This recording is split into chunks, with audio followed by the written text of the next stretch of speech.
abrir as nossas Bíblias então para o livro de Lucas. Eu vou ter que procurar também o capítulo, que não está escrito aqui na minha frente.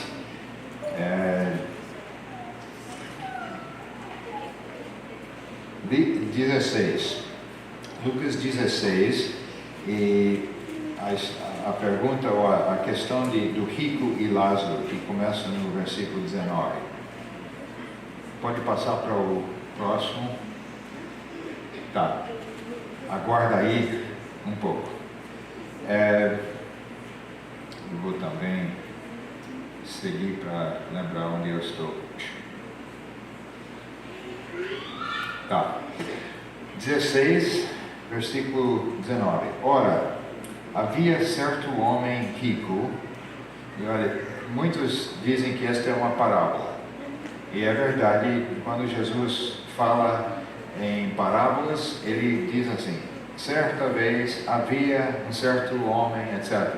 A diferença aqui é que daqui a pouco ele vai nomear um indivíduo, Lázaro, e ele não fez isso nas outras parábolas. Então eu acho que este não é parábola, acho que é um conto verídico, que Lázaro era uma pessoa conhecida, aquele mendigo que estava lá, e que as pessoas iriam logo fazer conexão. Não é por acaso havia um certo homem rico, que se vestia de púrpura e de linho finíssimo, e que todos os dias se regalava esplendidamente. Havia também certo mendigo chamado Lázaro, coberto de chagas, que jazia à porta daquele, e desejava alimentar-se das migalhas que caíam da mesa do rico, e até os cães vinham lamber-lhe as úlceras. Morreu o mendigo e ser levado pelos anjos para o seio de Abraão. Morreu também o rico e foi sepultado. No inferno, estando em tormentos, levantou os olhos e viu ao longe Abraão e Lázaro no seu seio. Então, clamando, disse: Pai Abraão, tem misericórdia de mim, e manda Lázaro que molhe em água a ponta do dedo e me refresque a língua, porque estou atormentado nesta chama. Disse, porém, Abraão: Filho, lembra-te de que recebeste os teus bens em tua vida, e Lázaro igualmente os males. Agora, porém, aqui ele está consolado, tu em tormentos. E além de tudo, está posto um grande abismo entre nós e vós, de sorte que os que querem passar daqui para vós outros não podem, nem os de lá passar para nós. Então replicou: Pai, eu te imploro que o mandes à minha casa paterna, porque tenho 5 irmãos, para que eles dê testemunho a fim de não virem também para este lugar de tormento. Respondendo Abraão: eles têm Moisés e os profetas, ouçam-nos. Mas ele insistiu: não, pai Abraão, se alguém dentre os mortos for ter com eles, arrepender-se-ão. Abraão, porém, lhe respondeu: se não ouvirem a Moisés e aos profetas, tampouco se deixarão persuadir, ainda que ressuscite alguém dentre os mortos. E a verdade é essa: alguém ressurgiu dos mortos, e as pessoas ainda não creem.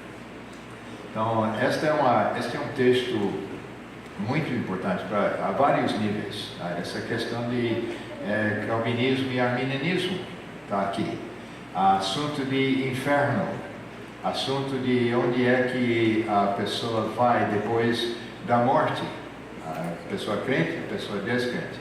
Tem muitos níveis aqui de teologia que poderiam ser estudados. Eu quero passar para essa ideia da existência entre a morte e a ressurreição, o estado intermediário. Tem várias maneiras que talvez podemos expressar. Aqui nós encontramos, no Antigo Testamento a palavra é Sheol, no hebraico. No Novo Testamento a palavra é Hades. E esta é uma das dificuldades para traduzir para o português ou qualquer outra língua. Como é que nós vamos traduzir? Se a gente colocar inferno, cria uma ideia errônea. Inferno, na nossa mente, a palavra portuguesa, é mais ligado com o lago de fogo. E de fato aqui fala sobre essas chamas, esse fogo, o tormento. Mas voltando para estas duas palavras bíblicas, o Sheol no Antigo Testamento é de muita dificuldade na tradução, de forma que algumas traduções modernas não traduzem. Simplesmente coloca Sheol com letra maiúscula e fica ao intérprete, o pregador, a ajudar a entender de que se trata. Em muitos casos, tem uma tradução em inglês, o NIV, New International Version, que em todas as ocasiões traduz sepulcro, grave. Na maioria dos casos, eu não posso argumentar contra. Eu acho que tem boa razão. Talvez tenha uns 3 ou 4 onde não dá bom sentido. Parece ser o abismo ou alguma outra coisa. Mas a dificuldade é essa palavra Sheol. Ele vem em português usar. Eu sei, participei dessa tradução. Não, porque é o que a gente usa. Está usando aqui. Tá. No grego, no Novo Testamento, a palavra é Hades, que chega mais próxima à nossa ideia de inferno, inclusive os tormentos, inclusive a ideia do lago de fogo. Mas tem essa dificuldade com a língua, com a tradução e com o nosso entendimento na base da nossa tradução. Uma coisa podemos dizer que é o lugar dos mortos. Agora, quais? E estamos falando aqui deste texto que, apesar de estar escrito no Novo, se trata de um período do Velho Testamento ainda. Jesus Cristo não havia morto e ressurreto e levado cativo o cativeiro, já vamos chegar para lá. Nada disso ainda. É ainda o período do Antigo Testamento. Então, tem aqui o lugar dos mortos, pode passar, está posto um grande abismo, Lucas 16, 26. O Lázaro está naquela parte superior que é conhecido aqui no texto, o seio de Abraão. É o paraíso. Interessante que a palavra hebraica, bíblica e moderna para o céu, para a eternidade, é paraíso. Voltando para o paraíso do Éden, o mesmo termo é usado para a eternidade dos salvos. Fora isso, veja bem aqui que este é o termo seio de Abraão e a essa altura tem a ver com os salvos, mas os salvos estão no Sheol.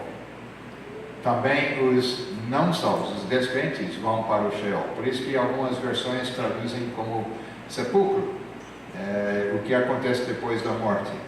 Nós temos então o outro compartimento, que no Novo Testamento é conhecido como Gehenna, e é lugar de tormento aqui neste texto. Este, sem dúvida, é o lugar para os descrentes, lugar de tormento, o que corresponde ao nosso termo inferno.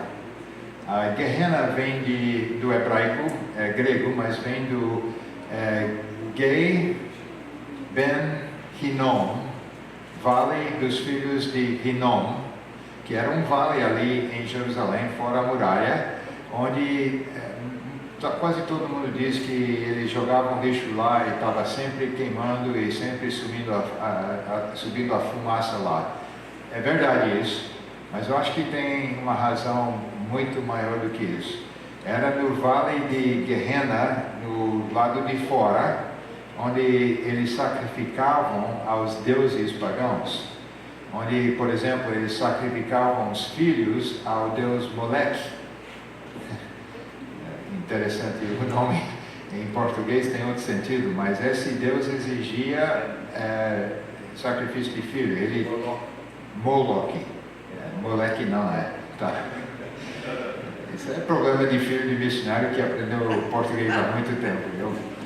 Ele está com o fogo aqui no colo e os braços estendidos, feitos de metal, vermelhos de quentura. Então a pessoa colocava o filho lá e caía dentro das chamas. Isso acontecia no vale do Ben Hinnom, filhos de Hinnom. Gei, Ben Hinnom, caiu Ben, Gei, Hinnom, Gehenna.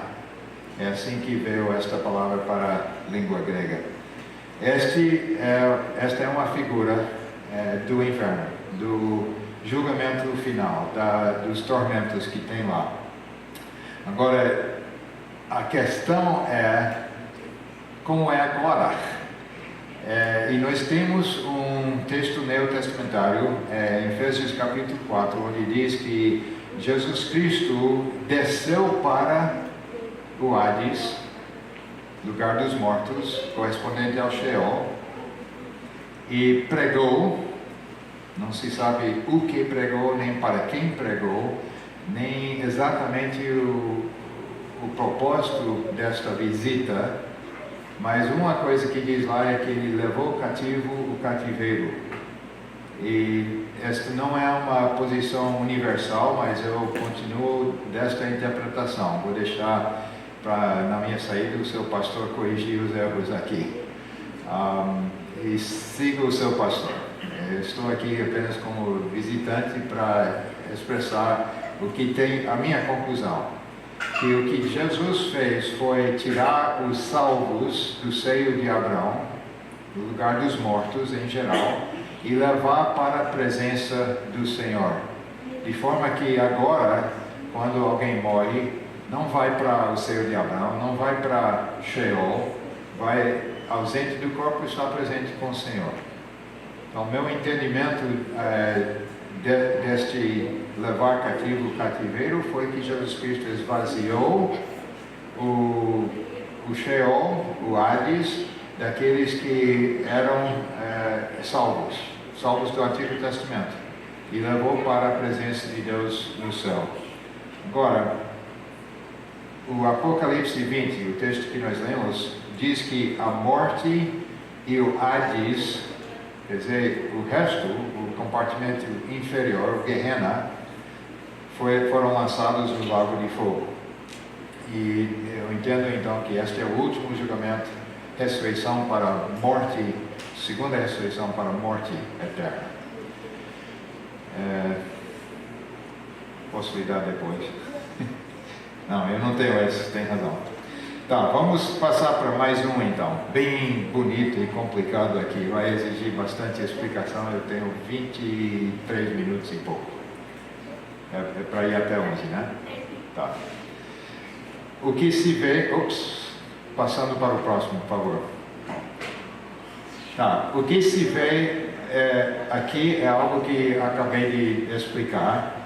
Então tem aqui o Sheol, Hades, lugar dos mortos, com os dois compartimentos, mas nós temos então as almas dos crentes, esse Lázaro, que é levado para a presença do Senhor no céu.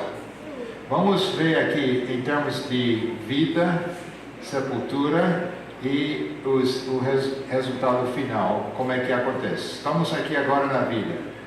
Vamos supor que alguém agora morre, a sua alma vai imediatamente para a presença de Deus. O seu corpo depende de se é crente ou não, vai para a sepultura sempre, e sendo crente, vai ser ressurreto no arrebatamento. Isto, alguém que agora está vivo.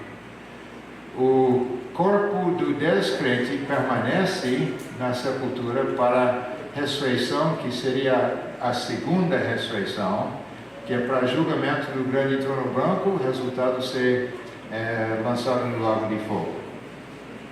Deu para seguir até aqui? Sim ou não? Tá.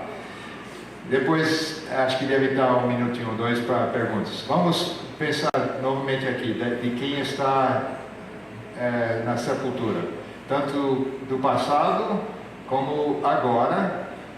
Se for crente, o seu corpo vai ser ressurreto ou no arrebatamento, ou aqui neste gráfico não deu para colocar tudo, já é complicado demais, mas vai haver a ressurreição dos santos do Antigo Testamento, dos mártires da tribulação, aquilo que nós vimos com o primeiro gráfico. Enquanto que os descrentes, então, vão permanecer mortos ou no sepulcro até o julgamento. Agora, aqui, nós temos os descrentes do Antigo Testamento, do período de Sheol. Esse rico, por exemplo, ele continua lá, inclusive há um grande espaço, golfo fixo entre nós e vós.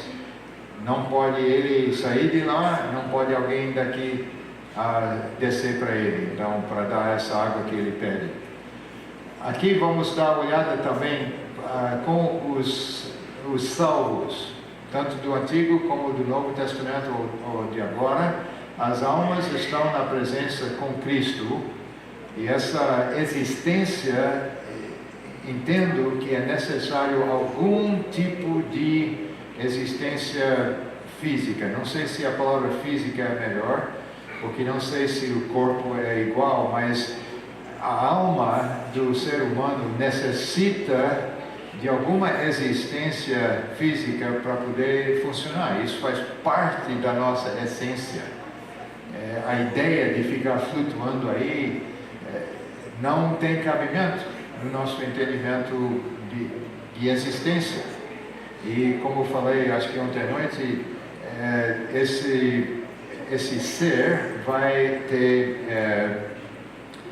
vestir de roupas brancas, vai ter uma garganta para poder cantar louvores ao Senhor, para poder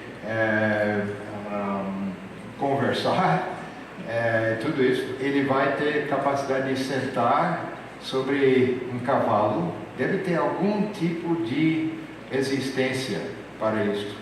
Então, as almas dos mortos em Cristo, 1 Tessalonicenses 4, vão descer com ele. Quando percebi a primeira vez, achei tão estranho. Diz lá em 1 Tessalonicenses 4 que eles vão voltar com ele, mas diz também que eles vão ressurgir dos mortos. Como é que acontece isso? É o corpo que será ressurreto e glorificado, é a alma que não vai precisar mais daquela existência intermediária, que será reunido com o corpo glorificado. Nós, os vivos, até a vinda do Senhor, vamos segui-los. Eles vão primeiro ser ressurretos e nós vamos ser arrebatados para o encontro do Senhor nos ares, e assim estaremos para sempre com o Senhor. Agora, esse para sempre depois vai entrar no período do milênio e da eternidade, mas sempre na presença do Senhor. Isso não quer dizer sempre no céu. É outra coisa que às vezes a gente tem noções erradas, eu acho, de que nós vamos subir lá, não sei, sentar numa nuvem e ficar tocando arco o tempo todo. Não, vai ser uma existência côncia e boa. Vai ter fruto para comer. E vai ser melhor do que o suco de cupuaçu. Vai ter coisa, cada mês uma novidade de uma só árvore. Vai ter coisa para fazer, vai ter trabalho. Você sabe que trabalho faz parte essencial da existência humana. Trabalhar é coisa boa. Agora, trabalhar no suor, com espinhos, com dificuldade, não. Esse é o resultado do pecado. Mas Adão foi mandado cuidar do jardim antes de pecar. Só quando pecou é que o trabalho ficou árduo. O trabalho, a produção, é coisa positiva. Olha, não tem coisa mais horrível do que pensar ficar sentado lá sem fazer nada. Ficar ativo, produtivo, faz parte não só do nosso ser, faz parte do nosso louvor a Deus, de cumprir aquilo que Ele deseja para nós. Então, este para sempre, para o judeu, é muito claro, ele vai receber esta nova terra refeita, ele vai habitar de novo em Israel, judeu do Antigo Testamento. Os crentes, a essa altura, estou partindo um pouco para a opinião, mas entendo que esta nova Jerusalém, por ser ligada à terra, mas ao mesmo tempo ligar com o céu, e ser o lugar dos crentes, quer dizer, nós teremos acesso tanto para o céu como também para a terra. Nós estamos, nesse sentido, eu diria, numa posição privilegiada. Para o judeu, estar de volta para a terra prometida a eles desde Abraão e poder ter todas as bênçãos lá esperadas, para ele, acha que é a posição privilegiada. Para todos, dentro do plano de Deus, cumprindo aquele pedaço que Ele tem para cada um, vai regozijar, vai louvar a Deus durante toda a eternidade. É coisa fantástica esperar, ter isto na expectativa, sabendo que vai chegar o dia em que este mundo vai passar e nós vamos então entrar no gozo do Senhor. É bom motivo para a gente ser fiel, fazer tudo para cumprir a vontade de Deus em nossas vidas, para manter este crescimento espiritual. Isso se faz como? Lendo a Bíblia. Leia a Bíblia todos os dias. Mesmo se for um pouco, não deixa de ler. É o nosso alimento espiritual. Você se lembra quando adoecia e sua mãe chegava com aquela sopinha de galinha? E você diz, mas mamãe, eu não tenho fome. E ela dizia o quê? Quero lá saber se tem fome, não coma. Não era isso? Porque ela sabia que se não se alimentar, você não pode ficar são, não pode ficar bom. Então, a Bíblia é sopa de galinha para nós. Você não pode ficar de boa saúde espiritual se não estiver se alimentando com a palavra de Deus. Então, procure um plano, um capítulo por dia. Mais do que isso. Na nossa igreja, no mês de dezembro, eu tenho mais ou menos 15 planos diferentes. Eu coloco lá, faço cópias, coloco lá aí na entrada e recomendo cada um escolher alguma coisa. Até bom variar. Um ano segue este plano, outro ano segue outro plano. E temos lá de todo tamanho. Tem um plano que não é nem plano, é todos os capítulos da Bíblia. Cada vez que completa, você vai riscando para ver que completou a leitura da Bíblia inteira, no tempo que precisar. Tem um que é completar a leitura em 90 dias, é puxado. Tem um que é 222 dias. Tem um plano que é cronológico, de Gênesis até Apocalipse. Tem outro que é cronológico no Antigo e cronológico no Novo, no mesmo tempo. E se não se tiver 15 dias em seguida, em Êxodo, Levítico e Números, às vezes morre na leitura, né? É difícil às vezes esses textos. Mas a variação é o que mantém o vigor na leitura. Falei esta semana, pode apagar lá, falei esta semana de receber uma Bíblia Scofield em Natal de 1967. Então, tomei a decisão de ler a Bíblia toda em 1968. E Algumas vezes tem sido meio puxado, eu atraso um pouco, tenho que pegar um sábado para botar em dias, mas pela graça de Deus, tenho lido a Bíblia inteira todo ano desde 68. Mas olha, não é motivo de orgulho, não é. Porque não depende de quantas vezes você passa pela Bíblia, depende de quantas vezes a Bíblia passa por você. Temos que guardar a palavra de Deus em nossos corações para evitar o pecado. E olha, esse guardar a palavra não quer dizer necessariamente memorizar. Memorizar é coisa muito boa, porque aí fica bem claro, exato na sua mente.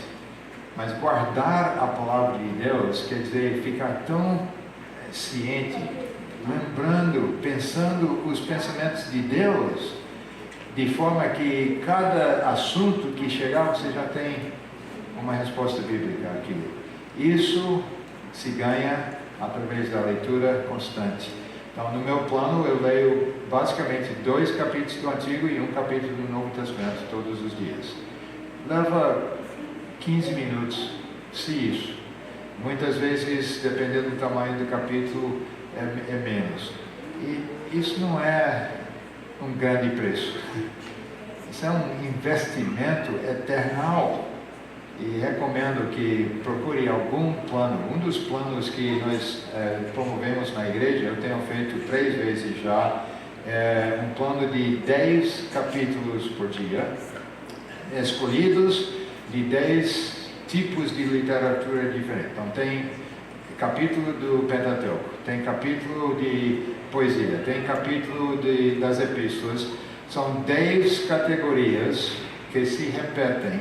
E olha, cada um é um pouco diferente, então nunca se repete exatamente os mesmos 10 capítulos.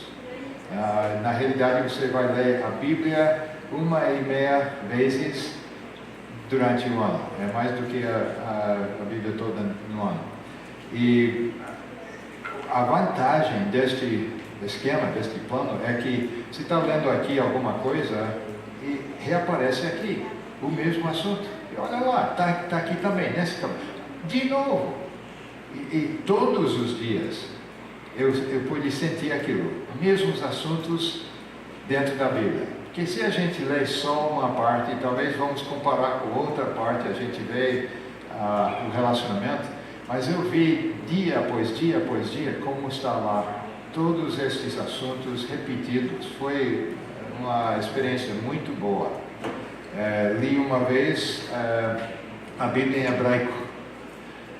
Foi duro, viu? E foi mais do que 15 minutos, leio os 3 capítulos. O meu pai, aliás, voltando um pouco, o meu avô era carpinteiro, ele tinha a sua mesa, a sua cadeira confortável ali na sala, colocava uma tábua em cima, carpinteiro, né? E todos os dias, não me lembro de nenhuma ocasião, acordando cedinho de manhã, que eu não vi o meu avô lá lendo a Bíblia. Sempre tinha essa prática. O meu pai ganhou a mesma prática, certamente por causa do pai dele. Todos os dias. E ele estava lendo a Bíblia todo ano. Depois que chegou aqui no Brasil como missionário, ele disse que eu leio 2 vezes por ano. Um em inglês, outro em português. Antes de falecer, ele estava já lendo a Bíblia 3 vezes por ano e estava querendo passar para 4 vezes por ano. E estava conseguindo. Na noite que ele faleceu, acho que foi mais ou menos 2 horas de madrugada, a mamãe estava lá no hospital até a última possibilidade e ele já não tinha força física para segurar a sua própria Bíblia. Então, a mamãe estava lendo para ele. E quando concluiu, ela estava saindo. E as últimas palavras que ela ouviu da boca dele foram: seria tão bom concluir segundo Samuel. Que testemunho, que exemplo para mim. Quer tanto saber da palavra de Deus que até o último momento sabendo que o próximo passo ia ser no céu, mas querendo ainda ler a Bíblia. E olha, eu posso imaginar as perguntas que ele já consegue fazer e as respostas que está recebendo. Nós devemos ser conhecedores da palavra de Deus, tanto para nosso próprio bem, como também para espalhar para outros. Isso faz parte do nosso evangelismo. Temos 7 minutos para perguntas. Alguma coisa que deseja perguntar? Fala.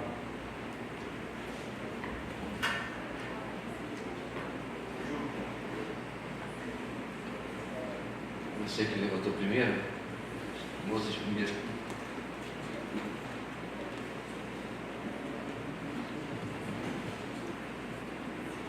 Eu ia fazer essa pergunta no final, mas eu acredito que possa ser a dúvida de outras pessoas, então eu vou tirar a dúvida agora. No arrebatamento, né, que a igreja será levada, também o Espírito Santo vai ser removido, né? A minha dúvida é, durante a tribulação, muitas pessoas também vão crer, né, e vão se converter. O Santo Espírito, né, hoje é a prova da nossa salvação e também é quem nos ajuda a lutar contra o pecado. A dúvida é, durante a tribulação, essas pessoas que vão se converter, qual vai ser a prova da salvação delas e quem vai ajudar elas na luta contra o pecado? Boa pergunta que muitos têm. A ideia de que o Espírito Santo será removido é tirada de 1 Tessalonicenses e muitos entendem desta forma que explicou, mas eu acho que se lê bem direitinho, e é verdade, se não tiver o Espírito Santo não tem salvação. Ele é elemento essencial na nossa salvação e na garantia. O que entendo lá não é que o Espírito Santo será removido, mas é como cancela de trem. Ele está agora, inclusive ele faz isso através da igreja, dos crentes, está impedindo o livre trânsito do pecado. Então, com a retirada dos crentes, esta cancela do Espírito Santo vai abrir e o pecado vai ter liberdade. Então, não é que ele é removido, mas a sua atividade de restringir o pecado será mudada. Então, desta forma ele permanece. É claro que tem 144 mil judeus e mais aqueles que eles ganham para Cristo, que não seriam salvos se não tivesse o Espírito Santo. Ok? A minha pergunta é parecida com a dela. A questão da salvação. Sim. Pela fé. Né? Pela fé envolve coisas que os nossos olhos ainda não viram. Nós acreditamos naquele que chega até nós, a sua história, mas nós ainda não tivemos uma comprovação de que ele, né, tem comprovação de alguma coisa mais sólida, digamos assim, que uma mente não convertida pudesse provar. A questão é, uma vez que acontecem todos os eventos, digamos, sobrenaturais, como arrebatamento e todos os eventos relacionados aos selos e os cumprimentos proféticos, né, sendo cumpridos ali diante da vista dos homens, aqueles que foram salvos durante a grande tribulação, os mártires, não seria ainda pela fé? Ou, em outras palavras, né, quando que se fecha a janela da salvação pela graça, a porta da salvação pela graça? Tem algum evento assim que... Tem uma resposta humana e uma resposta divina. O que fecha a oportunidade para a salvação é questão de eleição. Mas só Deus sabe de quem são os eleitos. Seria muito bom se tivesse um grande assim na testa para a gente perceber e para não perder tempo evangelizando os outros. Mas não sabemos disso. E pelo contrário, a Bíblia nos diz levar o Evangelho a toda criatura. Então tem uma resposta do lado divino, mas a resposta do lado humano é que é a morte que fecha a oportunidade. É mais ou menos o que acabamos de ver aqui em Lucas 16. Uma vez que a pessoa morre, não tem segunda chance, não tem outra oportunidade. E pelo contrário, seguindo este pensamento, então, os que entrem na tribulação em corpo físico não morreram, estes ainda terão oportunidade para crer. É necessária esta explicação. Por exemplo, os 144 mil judeus não são crentes agora, porque se fosse o caso, seria parte da igreja, seria arrebatado. Mas entram na tribulação esses judeus, creem na palavra de Deus e aceitam e tornam-se missionários. Então, estes são salvos, tendo entrado na descrença. Muitos outros também vão crer, os outros mártires descritos lá em Apocalipse. A única coisa que acaba a oportunidade de ser salvo, de crer, é a morte. E até morrer, humanamente falando, existe esta possibilidade. Agora, tendo dito isso, outra vez, o caso aí de Lucas 16, lembre-se que ele diz, mas manda alguém voltar dos mortos para dizer para a minha família. E qual foi a resposta? Eles têm a Bíblia, tem Moisés e os profetas, ouçam-nos. Mesmo se alguém voltasse da morte, isso não faria diferença. De certa forma, a pessoa que não aceitou Cristo, rejeitou. A dificuldade é estes que talvez na hora estão já pensando, namorando com a ideia, querendo saber mais. Ao meu ver, estes são os 144 mil. Talvez frequentaram Beit Shalom. Talvez escutaram algum crente explicando o Evangelho, estão na luta mental ainda, não receberam, mas estão prontos para receber. E assim que acontecer o arrebatamento, vai haver conversão. E vai haver bastante durante aqueles 7 anos. Olha, 144 mil só de judeus em 7 anos. Imagina então o número de gentios. Não sei se era exatamente a pergunta, mas a minha resposta é que, humanamente falando, é só a morte que fecha aquela porta de crença, de poder crer. Pastor, gostaria de saber, né, haja vista a experiência do senhor com o povo judeu, se eu tiver a oportunidade um dia de conversar e de talvez poder apresentar o Evangelho, uma dica que o senhor dá para não ofender a cultura deles e poder levar o nosso conhecimento até eles. Já tem 5 respostas. Número 1, não se preocupe em ofender.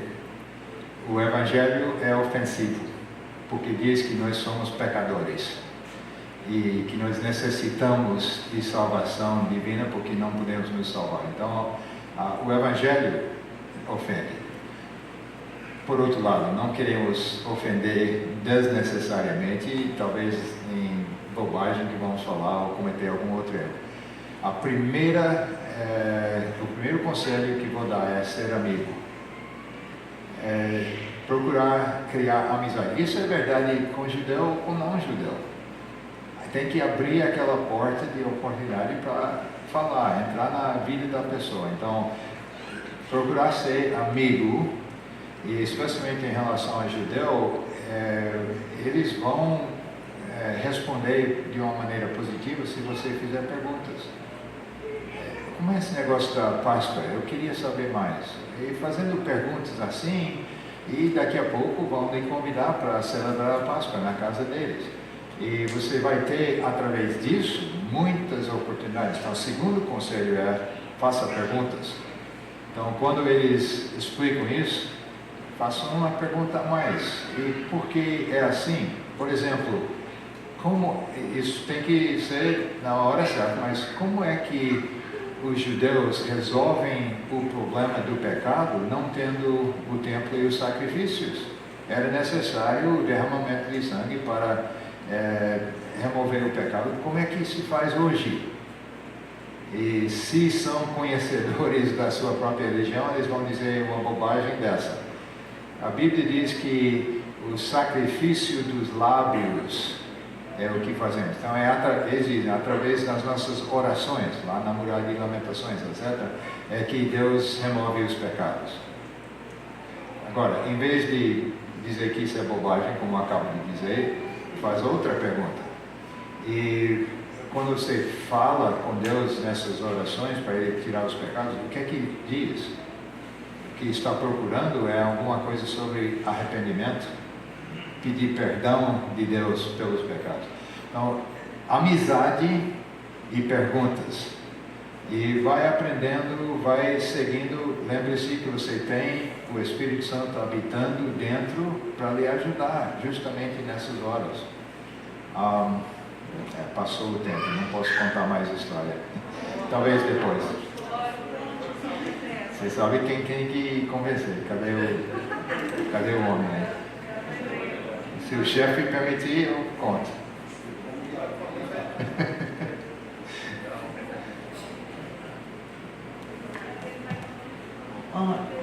Oi, pastor, bom dia. Bom dia. Eu queria tirar uma dúvida que há anos, desde 2013, eu tenho uma grande dúvida e eu nunca perguntei a ninguém sobre a questão da morte do meu pai, né? Que em 2013, um ano antes dele morrer, eu pregava Jesus para ele e ele não morava aqui, né? Não morava em Paulista, em São Luís do Maranhão, em outro estado. E aí eu pedia dele para ir até uma igreja, né, assistir um culto, e nisso às vezes ele ia para um culto, né, em alguma igreja próxima da casa dele, e sempre eu ficava falando de Jesus para ele.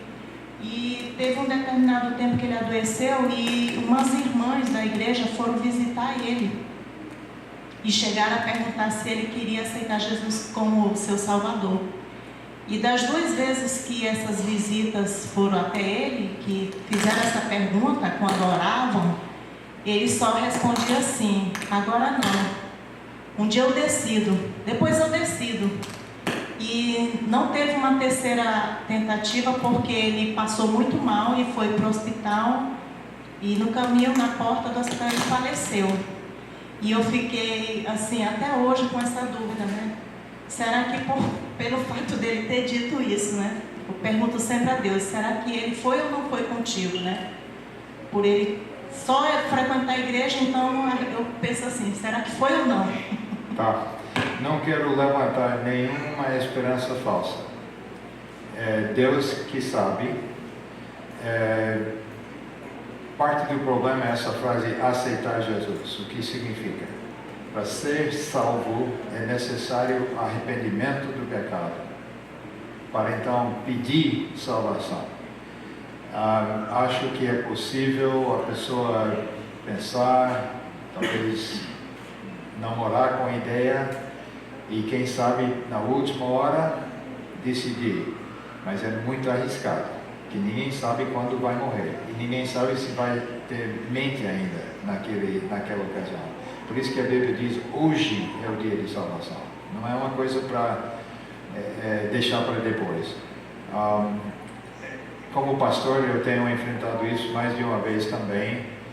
Eu me lembro de uma ocasião recente que o pai de uns filhos da minha igreja tinha resistido, mas ele sabia claramente do plano de salvação. E ele até visitou algumas vezes e escutou a minha explicação. Então eu sei que ele tinha o conhecimento verbal. Na hora de morrer, ele estava só semi-consciente, não podia falar mais, mas ele estava ciente das pessoas ali na sala. E a filha disse, papai, você agora crê em Jesus Cristo? Se for, aperta aqui a minha mão. Ele apertou. Eu ainda não quero levantar uma esperança falsa.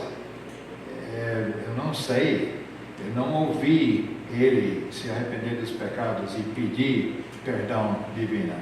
Mas é uma boa dica e temos esperança. Então, se você não estivesse lá para ouvir a voz dele em resposta, fica muito difícil você ter qualquer certeza. Esperança, possibilidade existe, mas outra coisa que neste mundo, nesta época na vida, fica muito difícil é saber que, olha, chegando lá, eu não vou ter mais essa preocupação. No momento, perder um familiar, um ente querido, um amigo, parece fim do mundo, é horrível. Mas estando eu lá, na presença de Deus, nós vamos esquecer dessas coisas. Será removido toda lágrima, não terá mais remorso, não terá mais esperanças mortas. Então, talvez não seja o maior consolo que você gostaria de ter, mas você pode ficar ciente de que Deus é soberano, nunca Ele erra, Ele ama cada um de nós mais do que qualquer outro e Ele vai fazer o que é certo. Posso contar a historinha? Fui visitar uma sinagoga na cidade de Cleveland, Ohio. Foi logo no início, não conhecia muita coisa ainda sobre o judaísmo, estava aprendendo. E quando eu entrei lá, contei essa história essa semana no culto? Tá. Falei para alguém, mas não queria repetir então. Entrei e logo chegou alguém aqui ao meu lado assim. Foi uma sinagoga pequena, mas tinha homens suficientes precisa 10, que chama-se o minyan, para poder fazer as orações públicas. Não tendo 10 homens judeus, cada um pode orar sozinho, mas não pode fazer o culto do grupo. Então ele chegou ao meu lado e disse, como é seu nome? É bom, eu pergunto às visitas também como é seu nome, mas eu falei Randy Cook. Isso não ajudou. Randy não é um nome hebraico. Você esperava Salomão ou alguma coisa assim mais judaica. Mas Cook é o primeiro rabino mor do Estado moderno de Israel, foi o famoso Rabino Cook. Então ele se animou um pouco com o sobrenome, mas ele ficou na dúvida, né? Eu via, eu estava meio nervoso lá, não sabendo o que dizer. Aí eu percebi, não sou judeu. Aí tudo bem, foi bem-vindo, ele me deu o livro de oração, me deu kippah, abriu para a página certa para a gente acompanhar as leituras e tudo isso. Se eu tivesse lá como judeu, teria recebido o convite de fazer uma das leituras. Tem uma base de 3 a 5 capítulos cada Shabbat que é lido, e de forma que durante o ano eles leem todo o Pentateuco. Então já é estabelecido e cada leitura é dividida em 7 partes. O primeiro leitor, toda semana em todas as sinagogas no mundo inteiro, desde o período rabínico, primeiro é um Kohen, um sacerdote. Se o sobrenome for Cohen ou Khan ou alguma coisa assim, se sabe que é dos Kohanim, dos sacerdotes. Segunda leitura é de um levita. Então, se o sobrenome for Levi, Levin ou alguma coisa semelhante, segunda leitura tem que ser um levita. Mas aí sobra 5 leituras e se dá para alguém da congregação. Por exemplo, se nasceu um filho essa semana, você vai ser convidado para fazer uma das leituras. Se você fez uma boa contribuição para a sinagoga, vai ser convidado para fazer leitura. Se for visitante na sinagoga, vai ser convidado para fazer leitura. Então era o meu caso. Como Jesus de Nazaré. Exatamente. Quando ele voltou para a sinagoga de Nazaré, convidaram para fazer leitura. Agora aquela leitura não era do Pentateuco, era de Isaías, que chama-se a leitura do Haftorah, que são seleções dos profetas. Por sinal, aí é outro assunto. vai esticar a hora. A escolha daquele texto, naquele dia, com a visita dele, é milagre divino. Ainda tem gente que acredita em coincidência. Não pode ser. Então, não pude participar da leitura, mas ainda queriam homenagear esse visitante. Então, na hora de terminar a leitura, eles vão pegar o rolo, vão fechar, vão colocar um cinto e uma capa. Me convidaram para sentar lá e segurar o rolo enquanto eles embrulhavam e colocavam de volta no Aron Kodesh, no guarda-tora. Foi um alto privilégio, totalmente inesperado. E eu me senti bem quando concluiu. Então eles têm o Kadush, que é a conclusão das orações, onde eles vão tomar vinho e pão. É até semelhante à nossa ceia, de certa forma, mas o culto continuou até aquele momento. Assim que terminou com pão e vinho lá, quem é você? Por que você está aqui? O que é que você quer conosco? E ele, perguntas e mais perguntas. E eu não esperava essa, não tive tempo de pensar de antemão. Falei a primeira coisa que veio à mente, eu acho que foi o Espírito que me ajudou. Eu falei, eu sou cristão sionista. O que é isso? Isso é oxímoron. Como é que pode ser cristão e sionista? Os cristãos odeiam os judeus, acham que estão acabando com os... E conversa, e daqui a pouco me encontrei dando o evangelho ali no meio. Falei que como sionista eu apoio Israel e que pertence aos judeus. Mas cristão quer dizer... Aí eu entrei, Romanos 3:23, 5:8, 6:20. Dei o plano de salvação do livro de Romanos ali na sinagoga. Nunca tive a mesma oportunidade em outras ocasiões. Já fui em outras sinagogas, nunca aconteceu a mesma coisa, mas foi uma coisa que Deus me ajudou naquele momento e deu a oportunidade de dar o evangelho. Então, outra resposta à sua pergunta: procure esta amizade, esses contatos, e deixe que Deus abra as portas para falar mais. Continue estudando, lendo sempre, aprendendo para poder se preparar, mas isso compete a Deus abrir a porta. Bem, a gente podia com certeza ficar mais tempo, mas também tem um ditado: tudo que é bom tem que chegar até o final. Quando você começa a conviver, irmãos, um pouco que seja com os judeus, você começa a perceber muitas coisas interessantes. Uma é o quão desconhecedores eles são das suas próprias escrituras.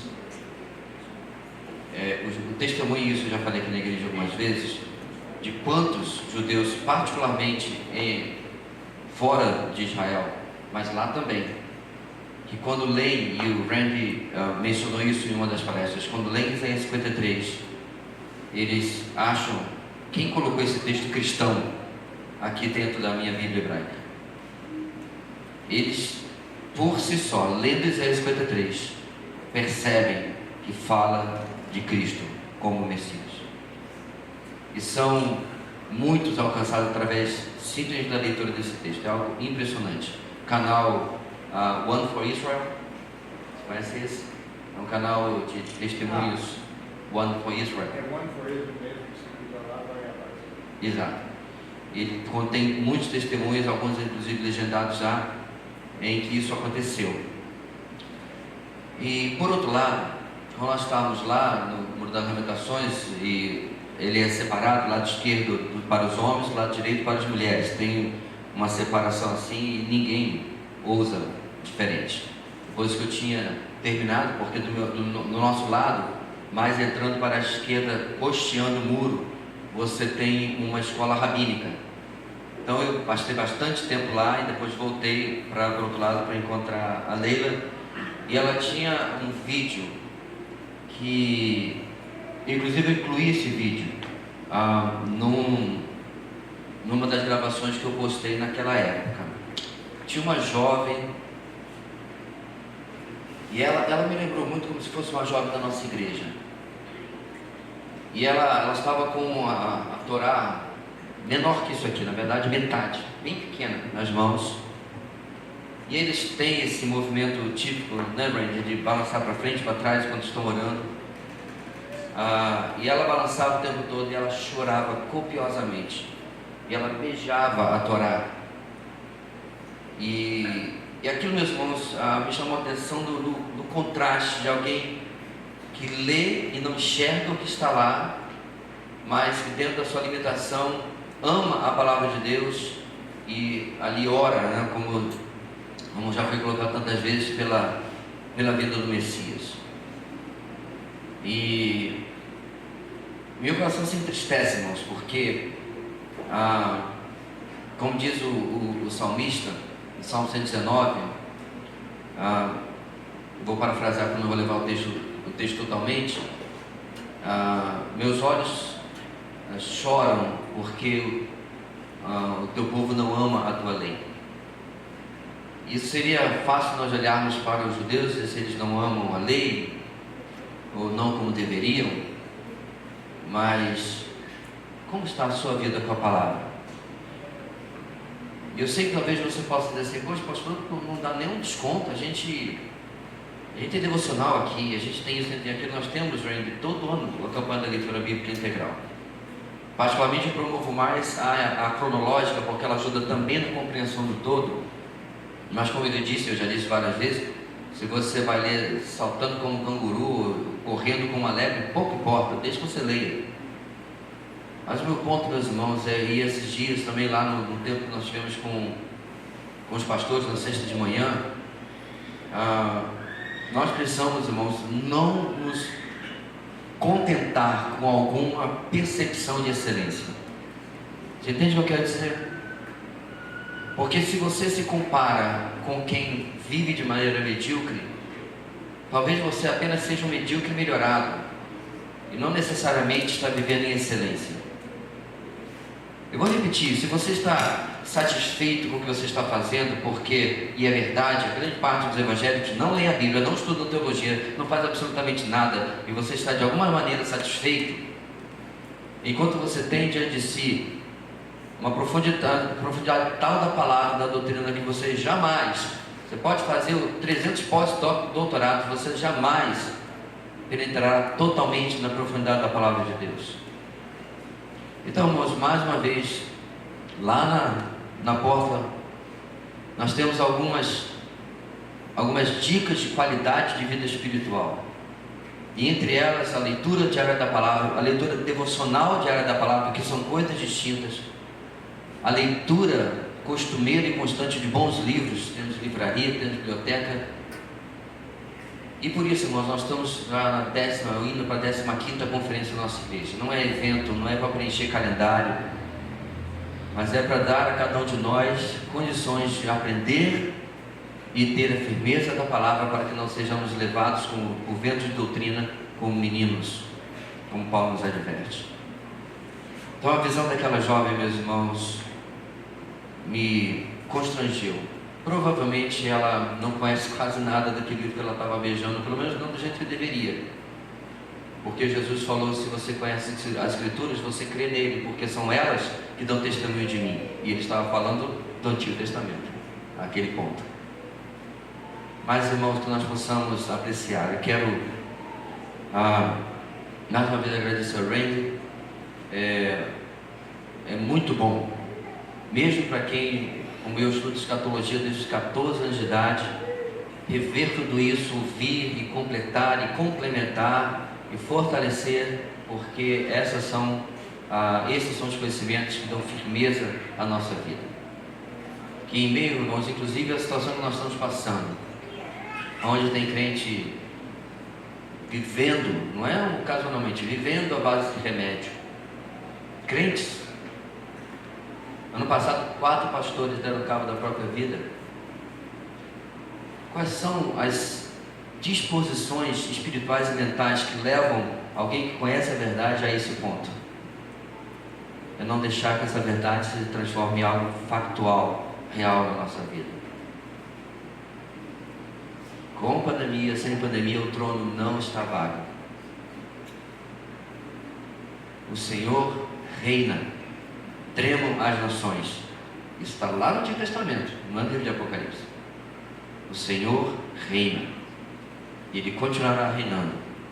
Ele jamais deixará de ter o controle, irmão, sobre a história e sobre a nossa história, como nós tão bem vimos nesses dias, a respeito do passado.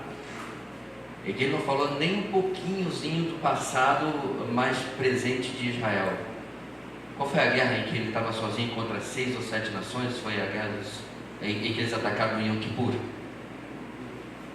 Tinha 5 que invadiram e mais 2 que... 5 que invadiram, mais 2 que... No dia de Yom Kippur foi a guerra dos 7 dias, 6 dias. 6 dias. Israelzinho, no começo lá da ocupação ainda, 5 a 7 nações contra eles, e ele venceu, e atacar no dia de Yom Kippur, achando que eles estariam despreparados. Então, essas situações, irmãos, mostram que a gente fala, não é, e foi muito boa a pergunta sobre a igreja judaizante, não é para endeusar a nação de Israel, é para mostrar o Deus de Israel. O Deus está controlando a história, para que nós cheguemos até a consumação de tudo, aonde Ele será completamente vitorioso, completamente glorificado. Amém. Bem, hoje foi mais esticado, a gente vai tentar dividir até esse vídeo em 2 aí, porque o pessoal vai olhar lá 2 horas e 20 e vai acabar não assistindo, né? Vai botar parte 1 e parte 2, o Retorno de Jedi, para cada um assistir separado, né? Vamos colocar de pé, meus irmãos, e encerrar. Às 18h30 em ponto estaremos aqui para cultuar o Senhor. Senhor nosso Deus, muito obrigado mais uma vez pela Tua Palavra. Como é bom, Deus, sentarmos e ouvirmos a respeito da nossa própria vida, a respeito de nós, a respeito de como o Senhor tem preparado tudo de forma perfeita para cada um de nós. Abençoa, Deus, nossa tarde de descanso, nosso dia, e à noite, Deus, possamos vir para novamente ouvir a Tua Palavra e celebrar o grande Deus que nós servimos. Em nome de Jesus que nós oramos. Amém e amém.